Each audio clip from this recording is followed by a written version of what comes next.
I know I'm extremely late to the hurricane party, but I finally got around to watching Bodies, Bodies, Bodies, and I was completely blown away by the twist ending. It hits as hard as the twist ending in The Mist, but in a darkly hilarious way.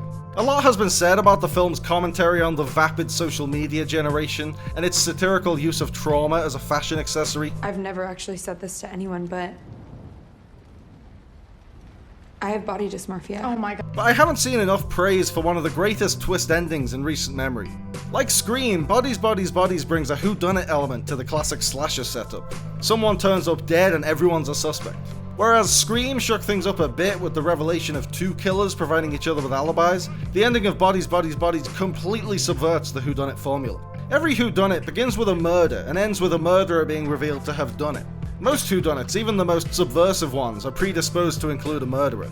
No matter how clever and unconventional they are, there's always a diabolical human being revealed to be behind all the mayhem. Bodies, Bodies, Bodies tricks you into assuming there's a killer, so you spend the whole movie trying to figure out who the killer is, and then when it finally reaches its twist ending, it turns out the real killer is stupidity. As soon as Pete Davidson slams into the window with a slit throat, you take it as a given that he was murdered and start filling out your Cluedo card trying to figure out who done it. The only person who definitely isn't a suspect is B, played by Maria Bakalova, because we were following her at the time of his death, so we saw that she didn't do it. When he showed up dead, she was just as surprised as anyone, and on top of that she had no motive. Everyone else in the house is either one of Pete Davidson's oldest and closest friends, or some random dude one of them met on Tinder a couple of weeks ago. Naturally, the latter, played brilliantly by Lee Pace, is immediately the number one suspect. He already got into several confrontations with Pete Davidson's character. He demonstrated a proficiency with the sword that killed him, and he's shady as fuck. And on top of all that, he's nowhere to be found. So he's the most obvious candidate for whodunit. But Lee Pace turns out to be innocent. He slept through the whole thing. As soon as B kills Lee Pace, all bets are off. We're trying to figure out who killed Pete Davidson.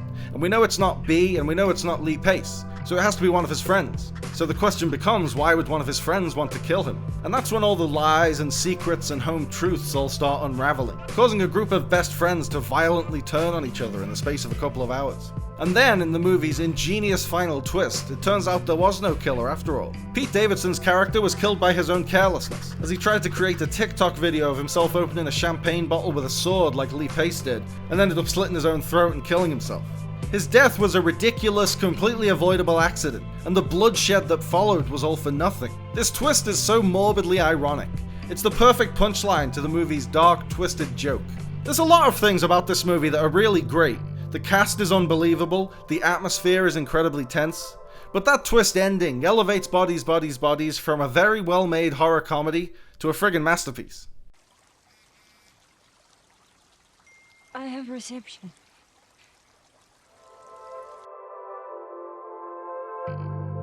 Thanks for watching, guys. I hope you liked the video. Remember to like and subscribe and click on the little bell. And also seize the day and call your mom and be kind to yourself.